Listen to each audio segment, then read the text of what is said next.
Okay, guys, we're going to to talk today about the Mongols.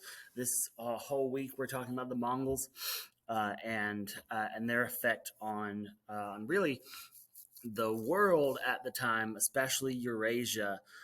In this time period, and by Eurasia we mean Europe and Asia. It's really one full continent. Um, so we're going to talk about Mongol Eurasia, uh, from 1200 to 1368. So we're still in this 1200 to 1450 time period. The Mongols don't last until 1450, so we're going to talk about them during this time period, and we'll get to what happens after at another point, a little bit at the end of this. But let's go ahead and get started, so we don't spend too much time on this. So this is going over the content for chapter 15 in your textbook.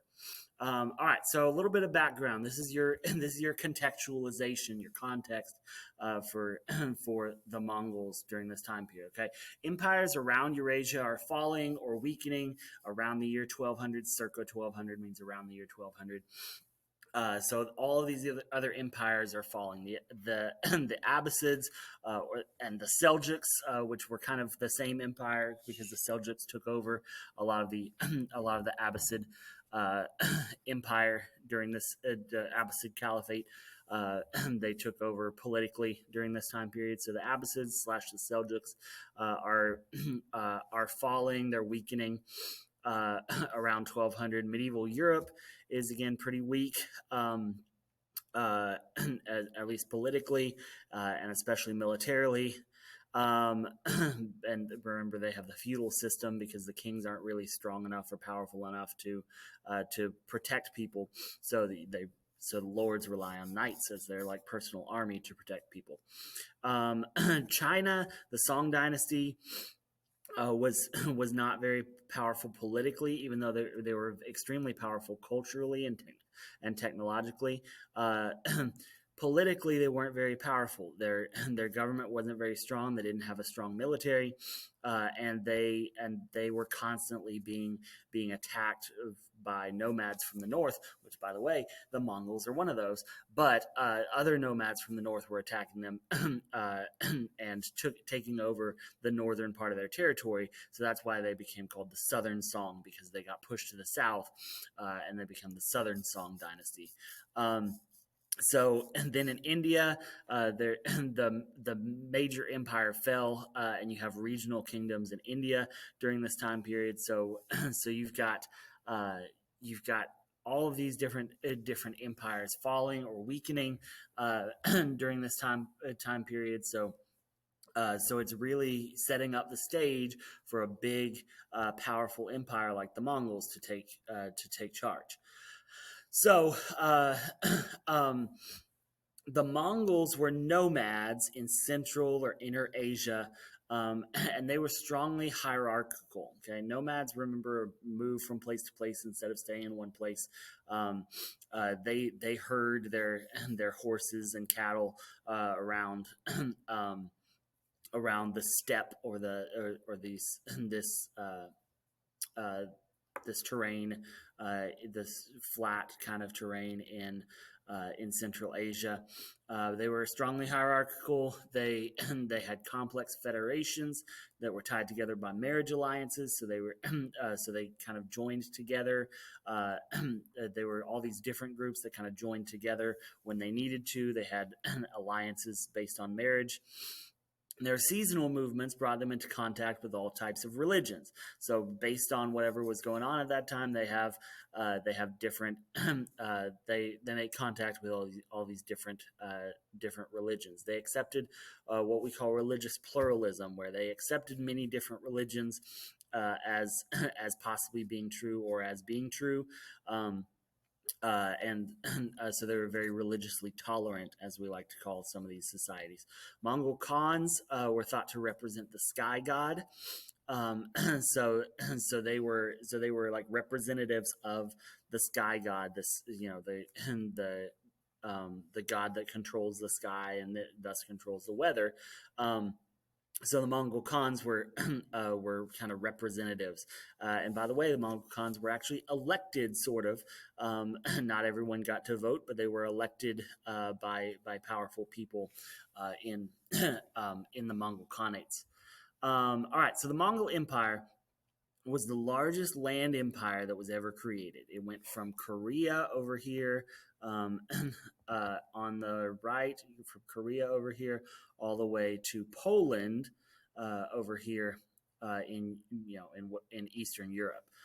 So it's the largest land empire that's ever been created. Covered most of Asia, minus Southeast Asia, minus the very tip of India, minus the this part of northern Russia, which no one really cares about anyway, and minus parts of the Middle East where they were stopped there. But they take over most of Asia and then even parts of Europe from there. So it's the largest land empire that was ever created. You can see right here uh, a little bit more detail here into into different parts of it. So this is actually before they took over Korea, but they did end up taking Korea, and they ended up taking India and a little bit more here as well. Um, so the Mongol conquests went from about 1215 to 1283, and during these Mongol conquests, Genghis Khan conquered northern China, and then Kublai Khan took over. Um, so the northern China that wasn't part of the Song dynasty, he conquered. Genghis Khan conquered that part, which, by the way, in your book, it's his name is Chinggis Khan, Chingis. I think is how it is. I think it's two G's, His. But but that's the same person. Chinggis, Genghis. They're just two different versions of the same name, because we have to transliterate it into English, so it can have different multiple different correct spellings. It's kind of like Muhammad has a couple of different correct spellings as well. So Kublai Khan then took over because when Genghis Khan died, Kublai Khan was Genghis Khan's grandson, and Kublai established the Yuan Empire uh, in China, and in 1279 he conquered the Southern Song, which becomes the Yuan dynasty of of China. It becomes a Chinese dynasty because they kind of adopted Chinese culture and kept a lot of their systems in place, and kind of acted like a Chinese dynasty, even though they were Mongols that were in charge. They even kept Chinese people in the government to help rule.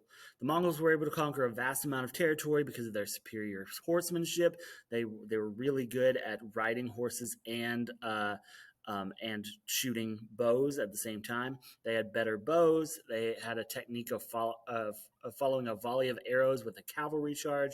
So you shoot a bunch of arrows, and then as the other side is trying to recover from the volley of arrows, you charge in with your cavalry, which are your horses, and that's extremely powerful because they're just not ready for that sort of thing most of the time because they're still recovering from the arrows that you send in.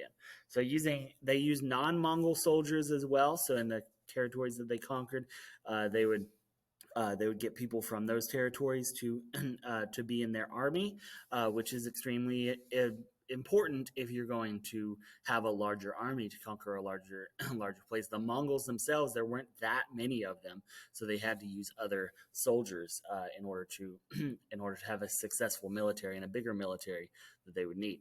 They also had a reputation for slaughtering those who would not surrender. So they'd come up to a city, and sometimes the city would would just surrender because they know that if they don't, the Mongols' reputation comes before them, so they're pretty sure they're going to lose. This city would surrender because they know if they don't surrender, they're all going to die. If they do surrender, they can be part of the of the of the of the Mongol Mongol Empire, and still have a job in it, and things like that. They also had had an uncanny ability to take advantage of rivalries among their enemies and kind of pit their enemies against each other. So they used that to their advantage as well. So all of these things made the Mongols extremely powerful, and able to conquer all this territory pretty quickly within less than 100 years. What is that? About 70 years, 68 years. They took over uh, basically all of Asia. All right. Genghis Khan was was the founder of the Mongol Empire.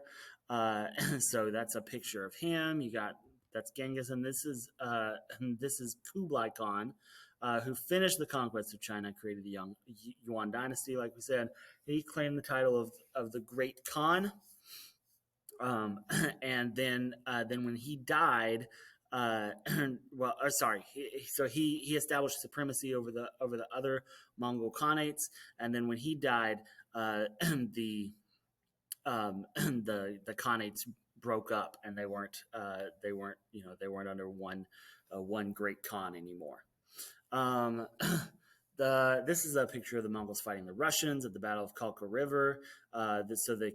This Russia was ruled by the Kievan Rus before this. Um, and they had kind of started kind of what's thought of as the nation of of Russia, but then they're conquered by the by the Mongols.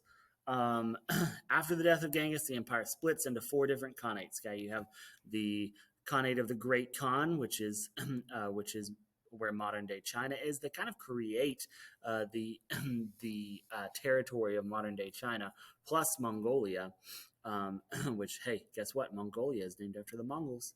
Um, but but so this kind of this you might notice is looking more like what modern China looks like, and because they have more more of that territory.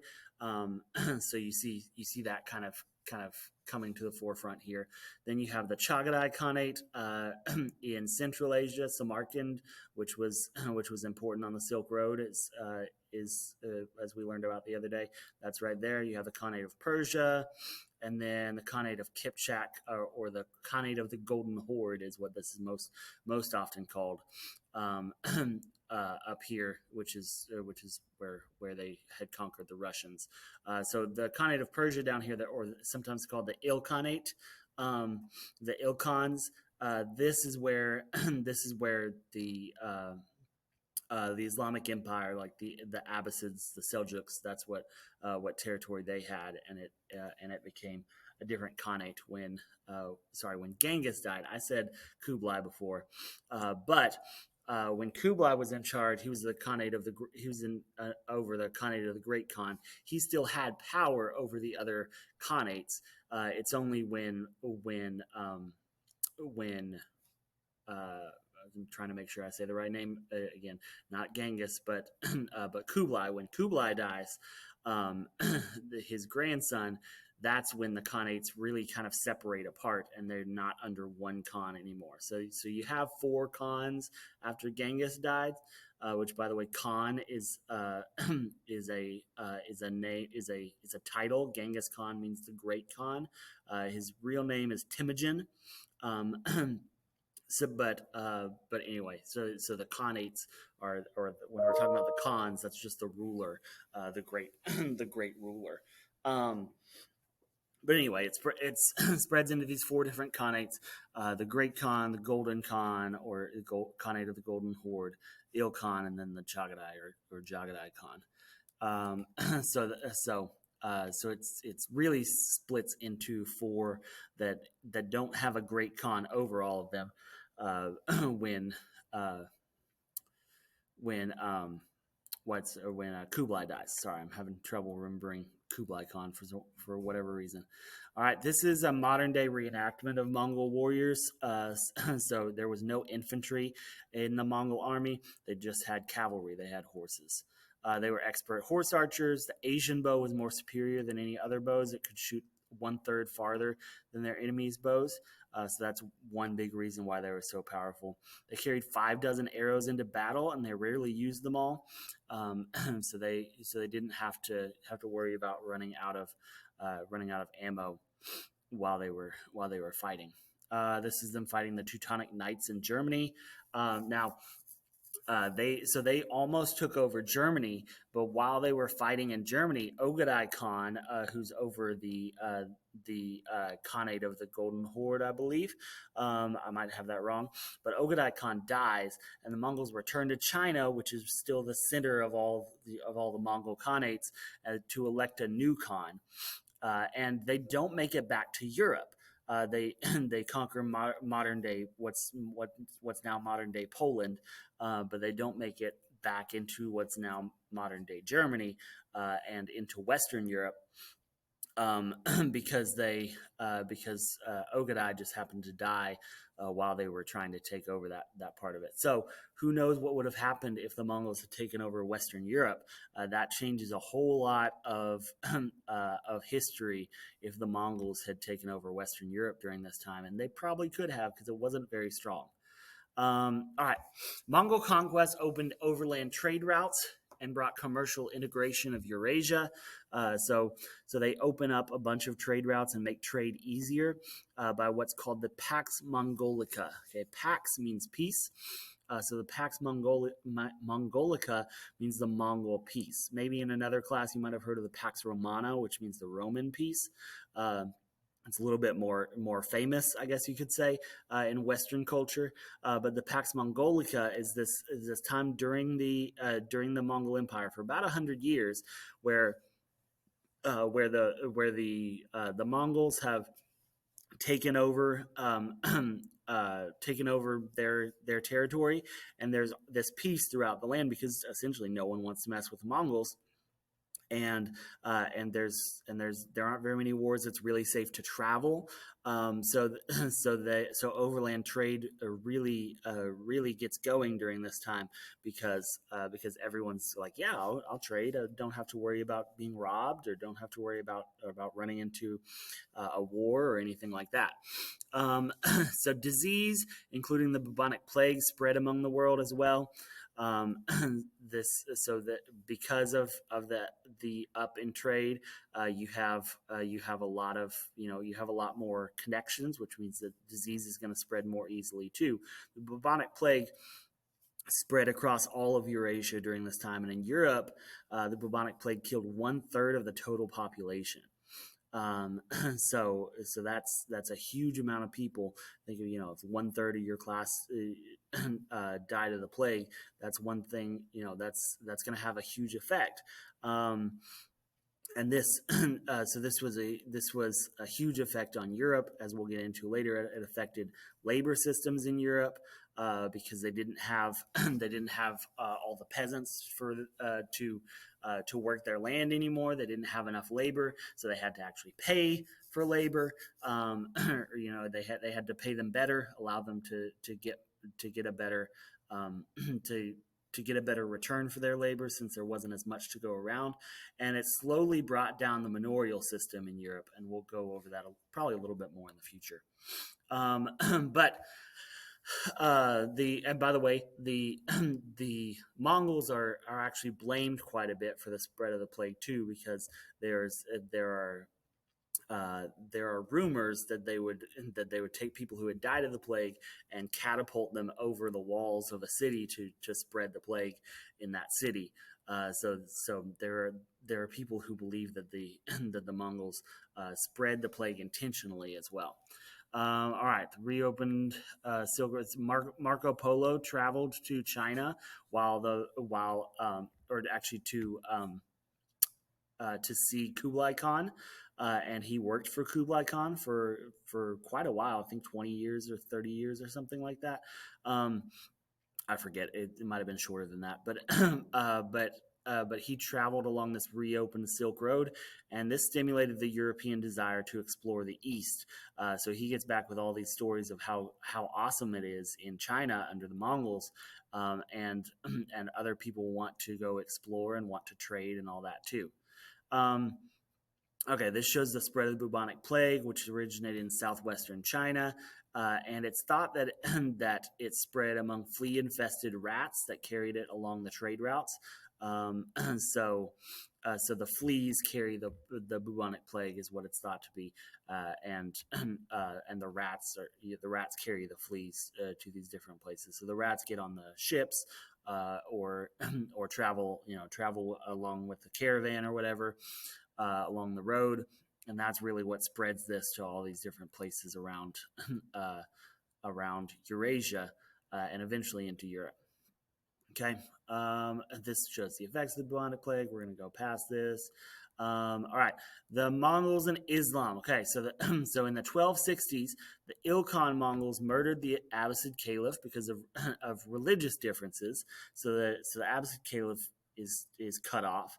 They left him in charge for a little bit, but then but then they wanted to take over their religion, essentially. Um, Batu Khan of the Golden Horde in Russia converted to Islam, and he vowed to attack the Ilkan region. So you have this rivalry among the Mongols between Batu Khan of the Golden Horde and the Ilkan of the Middle East, the modern day Middle East. Um, and Europeans attempted to help the non-Muslim Ilkhans repel the Golden Horde Mongols, but the Ilkan ruler Ghazan became a Muslim in 1295. So then you have a Muslim in charge in the Ilkhanate as well. So um, so the Europeans aren't going to help them anymore, and that's going to kind of work itself out. But the Europeans don't want Muslims to get more power, so they were trying to help the Ilkhans whenever there was not a Muslim ruler. Um, Here we go. This was the Ilkhan ruler Ghazan studying the Quran. All right. The goal of the Ilkan state was to collect as much tax revenue as possible. So they have what's called a tax farming system, which was able to deliver large taxes, where they kind of farm out. It's not an actual farm, but they farm out the responsibility, meaning they give lots of different people the responsibility. So it's like you buy a contract to collect taxes for the empire. So you say, oh, I'll give you so many, I'm just going to say dollars, even though it's not dollars, but I'll give you $1,000 for the right to collect taxes over this area.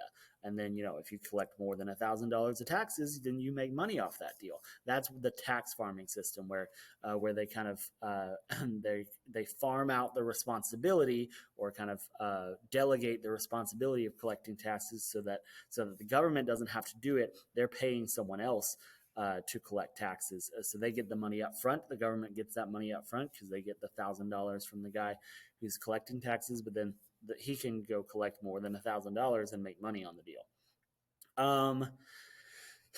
But this created overtaxation. This led to inflation and a severe economic crisis.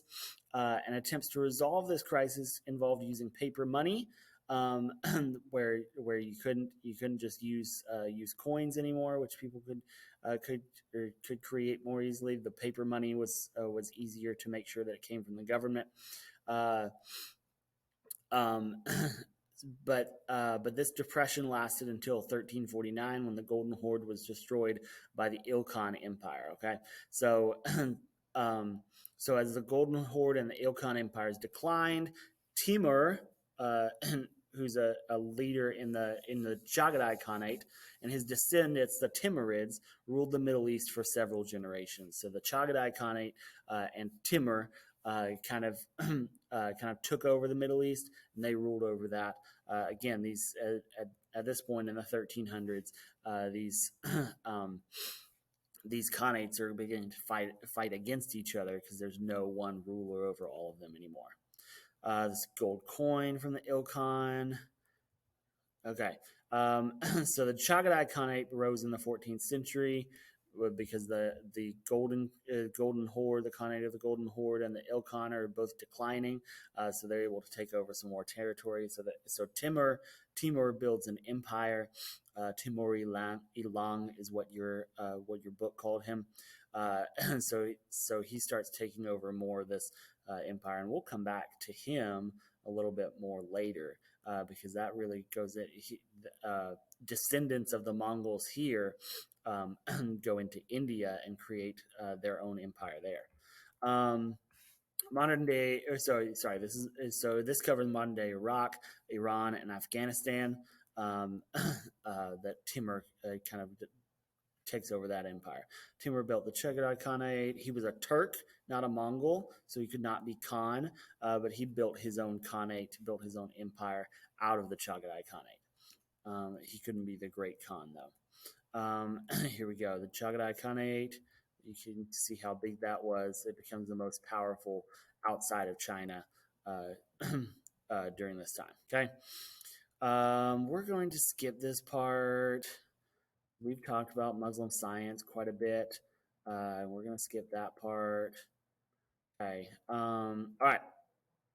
We're good there. I'm going to skip over all this because I want to talk about Mongol domination in China, and then we'll catch up with everything else a little bit later. So the Yuan Empire lasted from 1279 to 1368. Remember, 1279 is whenever they finished taking over China, and the Yuan Empire, the Yuan dynasty of Yuan Empire of the Yuan dynasty of China is it lasts until 1368. So almost 100 years in China. Mongols are in charge, but they've taken over what was China, the Song Empire. So it unified the Tongit, the Jin, and the Southern Song empires. The Tongit and the Jin were kind of nomads from the north that took over different parts of China, but then kind of took on Chinese culture quite a bit as well after they invaded. They made innovations of tax farming. Again, farming out the responsibility of tax collection to other people. Western Asian Muslims as officials. So you have Western Asian Muslims who become government officials in China. They legally define status groups. So they have groups of different statuses in China. The status of merchants and doctors was elevated. So merchants and doctors become more important because trade becomes more important, and science is becoming a lot more important. So the doctors and the medicine becomes more important as well. Confucians were lowered under the Yuan dynasty. Confucians were not as important under these new legally defined status groups. So China's, which again, remember the Mongols kind of believe in this religious pluralism, so they're not going to kind of put the Confucianism above the other religions in the empire. China's cities and ports prospered, trade recovered, and merchants flourished. So it's really important, really good for China economically during this time. And Chinese population dropped as much as 40%, probably because of the spread of disease, warfare, infanticide, and the flooding of the Yellow River. All that happens during this time. Remember, the Bubonic Plague is spreading across here, so it's also going to have an effect in China. And the warfare from the conquering of China, and they did kill babies during this time. I don't know much about the reasons behind that. There was a strong amount of infanticide in China during this time. Okay. The Mongols unify. Here we go. They unified China as we know it. So it becomes looking more like modern day China plus Mongolia. So here's some early weaponry using gunpowder. Got there. They did start using gunpowder for weapons during the Yuan Empire, but it really kicks off in the next after. In the next unit after 1450. All right. So China imported Ilkan science and technology. The Middle East is really the center of science and technology during this time because the Islamic Empire was very advanced in their science. So so they imported a lot of a lot of this science and technology from the Ilkhanate. So the Ilkhans imported Chinese scholars and texts. So they so they brought in a lot of the stuff that's going on in China at the time, and this exchange happens back and forth, which really benefits both both regions. Uh, Iranian, Iranian astronomical knowledge, algebra, trigonometry, Islamic and Persian medical texts, seeds, and formulas were all brought to China. So this so this really helps China technologically and scientifically to become more advanced, very similar to very similar to what's going on in the Islamic Empire during this time. All right, the Chinese leader Zhu Yuanzhang overthrew the Mongols, and then he established what's called the Ming Empire afterwards. So in 1368, the Mongols are overthrown, and next comes the Ming Empire, because the Chinese were essentially tired of these invaders being in control of their territory. So they have the power to overthrow the Mongols. They established the Ming Empire here. The the Mongols still had Central Eurasia. Remember, the Timur and his empire are very strong there, and they were able to disrupt overland trade to threaten the Ming because they still have that those important relay points on the Silk Roads. So they can disrupt that overland trade and they can keep the Ming from becoming real powerful. But the Ming were also threatened by the Jurchens, which were again nomads from the north that are that are attacking and causing problems for the Ming Empire as well. And the Ming actually build more of the Great Wall because of the Jurchens and other nomadic groups that are attacking from the north. All right, so that kind of finishes off the the Yuan Empire, not the Yuan, well, the Yuan Empire in China, but then kind of all of the Mongols here. So I'm right over 30 minutes. That's about what I was hoping for here. So hopefully you got some good stuff on your pieces chart, and you can and you can turn that in. So y'all have a good day. I hope to hope to see you all again soon.